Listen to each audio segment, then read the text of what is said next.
আসসালামু আলাইকুম। আপনারা অনলাইন থেকে সকল খতিয়ান ওয়েবসাইট লিংক কিনছেন। আপনারা যদি খতিয়ান ওয়েবসাইট লিংক নিতে চান আমাদের সাথে যোগাযোগ করতে পারেন হোয়াটসঅ্যাপ নাম্বারে। অনেকে জানেন না যে এখানে কিভাবে টাকা রিসার্চ করতে হয়, কিভাবে খতিয়ান কিনতে হয়, কিভাবে ডাউনলোড দিতে হয়। চলুন দেখা যাক। প্রথমে আপনারা আপনাদের ফোনে থাকা খতিয়ান ওয়েবসাইট লিংকে চাপ দিবেন। চাপ দেওয়ার পর আপনাদের সামনে এমন একটি পেজ ওপেন হবে। এরপর আপনারা এখানে ভূমি সেবা অ্যাপস বলে যে অপশন আছে এর উপরে চাপ দিবেন। দেওয়ার পর আপনাদের সামনে এমন একটি পেজ আসবে। আপনারা এখান থেকে চাইলে লগ ইন করতে পারবেন অথবা নতুন অ্যাকাউন্ট তৈরি করুন, দুটোর একটা করতে পারবেন। আমি এখান থেকে লগ ইন করবো। চাইলে আপনারাও লগ ইন করতে পারেন, সমস্যা নেই। এখানে আপনাদের পাসওয়ার্ড চাবে এবং ফোন নাম্বার চাবে। আমি এখান থেকে পাসওয়ার্ড ফোন নাম্বার দিব না, আমি এখান থেকে গুগল দিয়ে লগ ইন করবো। আমি গুগল দিয়ে লগ ইন করবো।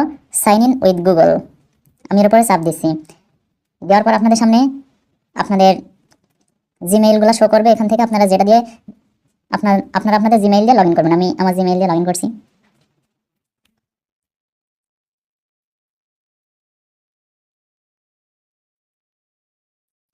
লগ ইন করার পর আপনাদের সামনে এমন একটি পেজ আসবে।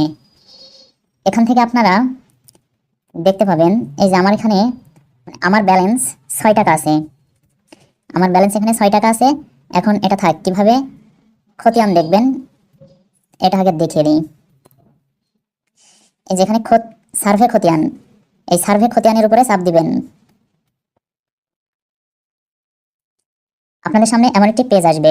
এবার আপনারা এখানে লিখে দিয়েছে দেখুন, প্রতি খতিয়ান মূল্য 5 টাকা। এখানে শুধুমাত্র খতিয়ানের সাধারণ তথ্য দেখানো হবে, যেমন খতিয়ান নম্বর, দাগ নম্বর, মালিকের নাম, অভিভাবক, মোট জমির পরিমাণ।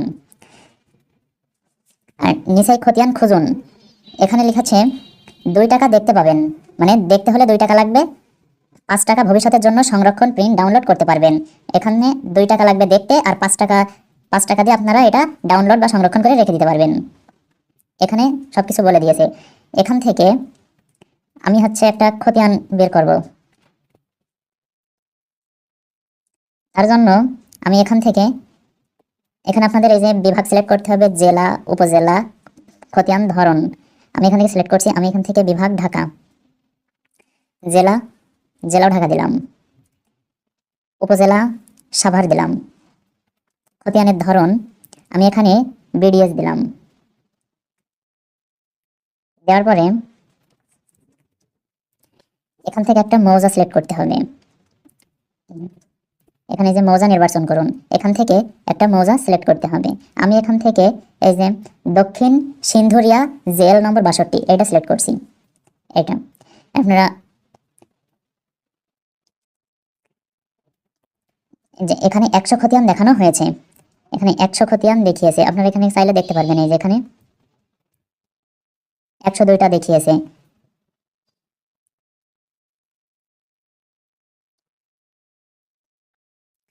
আপনারা যদি এখানে এর ভিতরে যদি আপনাদের খতিয়ান না থাকে তাহলে আপনারা এখান থেকে খুঁজে নিতে পারবেন। এই যে খুঁজুন, এখানে খতিয়ান নাম্বার দিবেন, দাগ নাম্বার দিবেন, মালিকের নাম দিবেন। দিলে এই যে খুঁজনের উপর চাপ দিলে আপনারা পেয়ে যাবেন। অথবা এখানে যদি শুধু দাগ নাম্বার দেন তাও হবে, খতিয়ান নম্বর দিলেও হবে, দিয়ে আপনারা খুঁজতে পারবেন। আমি এখন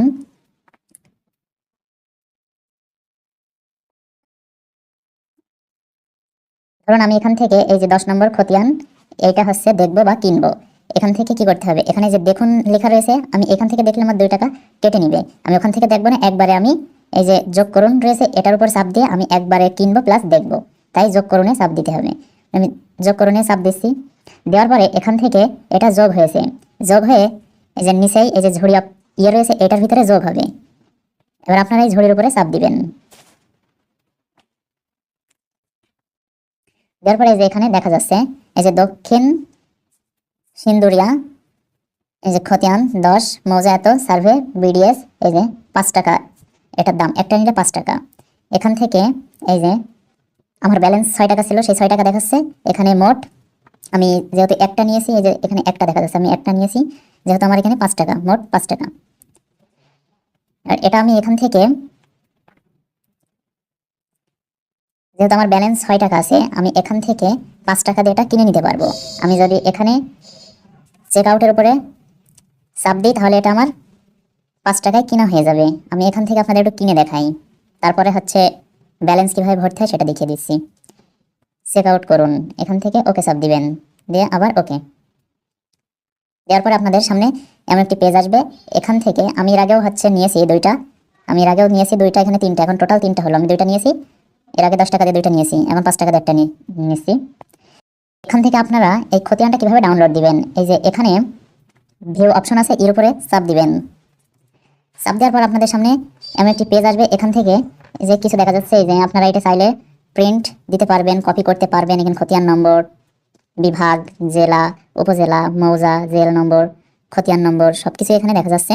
আপনারা এখান থেকে যেখানে নামও দেখা যাচ্ছে, আইব আলী খান, দ্বিতীয় আছে আসিফ মাহমুদ, এভাবে সবার নাম দেখা যাচ্ছে। এখানে দাগ নম্বর দেখা যাচ্ছে, এই যে মোট জমির পরিমাণ, বিডিএস, এই যে আপনার দাগ নাম্বার, জমির পরিমাণ, সার্ভের প্রকার, বিডিএস সবই দেখা যাচ্ছে। এখান থেকে আপনারা এই যে নিচেই যে ডাউনলোড পিডিএফ আছে, এর উপরে চাপ দিবেন। চাপ দেওয়ার পর আপনাদের সামনে এভাবে দেখা যাবে। আপনারা এখানে এই যে আপনাদের এখানে দেখা যাচ্ছে, এটা এরকম ভাবে দেখা যাবে। এখানে শুধু দেখা যাবে আপনার, মানে যদি আপনারা একটা করে নিয়ে ডাউনলোড দেন তাহলে আপনাদের এভাবে দেখা যাবে। শুধু এখানে মালিকের নাম দেখা যাবে, কারা মালিক, আর এখানে শুধু এই যে দাগ নম্বরটা দেখা যাবে। এই যে এই জায়গায় দাগ নম্বরটা দেখা যাবে আর মালিকের নাম দেখা যাবে। আর এখানে মোট জমি, এই মোট জমির পরিমাণটা দেখা যাবে। তাছাড়া এগুলা দেখা যাবে না। একটা করে ডাউনলোড দিলে শুধু জমির পরিমাণ দেখা যাবে। আর আপনারা যদি একটা মৌজা ধরে ডাউনলোড দেন তাহলে আপনাদের সব কিছুই দেখা যাবে, শুধু অংশ দেখা যাবে না, কার কতটুকু অংশ। যে মনে করেন এখানে রয়েছে আপনার আব্দুল রহিম, তার কতটুকু অংশ, এই অংশটা দেখতে পারবেন না। তারপরে ধরেন আরো ব্যক্তি রয়েছে, তাদের অংশগুলো দেখা যাবে না, তাছাড়া সবকিছুই দেখা যাবে। তো এখান থেকে ডাউনলোড দিতে হলে আপনার এই যে এখানে এই যে পিডিএফ ডাউনলোড অপশন রয়েছে, এর উপরে চাপ দিবেন। চাপ দেওয়ার পরে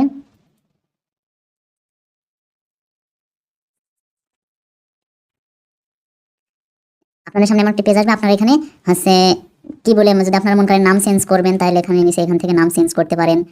এই যে জায়গা থেকে নাম, সরি এই জায়গা থেকে নাম চেঞ্জ করতে পারেন। যদি মনে করেন না যেটা আছে এটাই থাকবে তাহলে এটাই রেখে এই যে সেভ অপশনে চাপ দিবেন।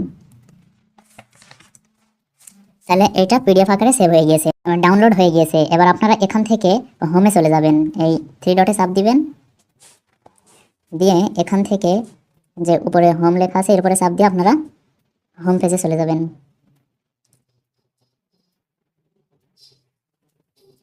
হোম পেজে চলে আসার পরে এখানে আপনাদের সামনে এমন একটি পেজ আসবে যে আমার ব্যালেন্স হলো 6 টাকা, এখন 5 টাকা কেটেছে 1 টাকা। আপনারা এখান থেকে কিভাবে টাকা ভরবেন চলুন দেখে আসা যাক। এখানে টাকা ভরতে হলে আপনার এই যে এখানে লেখা রয়েছে টাকা যোগ করুন, এই যে টাকা যোগ করুন এর উপরে চাপ দিতে হবে। চাপ দেওয়ার পরে আপনাদের সামনে এমন একটি পেজ ওপেন হবে। এবার আপনারা এখান থেকে টাকা ভরতে হলে এনাদের যে বিকাশ নাম্বার আছে, মানে আপনি কিসের মাধ্যমে দেবেন, আপনি যদি মনে করেন এখান থেকে বিকাশে দিবেন, বিকাশে দিতে পারবেন, নগদে দিতে পারবেন, রকেটে, আদার্সে চাপ দিবেন, অনেক আসবে, সেখান থেকে আপনারা দিতে পারবেন। আমি এখান থেকে বিকাশে দিব, তাই এখানে বিকাশ সিলেক্ট করাই আছে।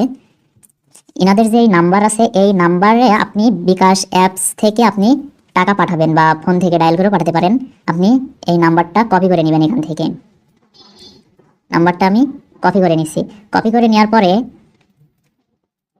তার আগে আপনাদের এখানে একটু বলে দিই যে কিভাবে আপনারা টাকা এখানে ভরবেন। ইনাদের এই নাম্বারটা কপি করে নেওয়ার পরে টাকা পাঠিয়ে দিবেন। আপনাদের বিকাশ থেকে টাকা পাঠিয়ে দেওয়ার পরে আপনারা এখানে কত টাকা পাঠিয়েছেন, আপনারা সর্বনিম্ন এখানে 10 টাকা মানে 10 টাকা ভরতে পারবেন, মানে সর্বনিম্ন 10 টাকা, তার উপরে যত ভরতে পারেন। এই যে আপনাদের এখানে লিখে দিয়েছে যে রাত 12টা থেকে সকাল 8টা পর্যন্ত বিরতি, সর্বনিম্ন রিচার্জ 10 টাকা। আপনারা 10 টাকা রিচার্জ করতে পারবেন সর্বনিম্ন, তার উপরে যত পারেন। এখানে আপনি কয় টাকা পাঠিয়েছেন এখানে লিখে দিবেন, 10 টাকা কি 20 টাকা, 50 টাকা, 100 টাকা, যাই দেন এখানে লিখে দিবেন। দেওয়ার পরে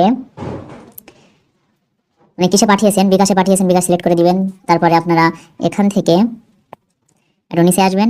নিচে আসার পরে আপনারা কোন নাম্বার থেকে পাঠিয়েছেন, যে নাম্বার থেকে পাঠিয়েছেন সেই নাম্বারটা এখানে লিখবেন, যে নাম্বার থেকে টাকা পাঠিয়েছেন।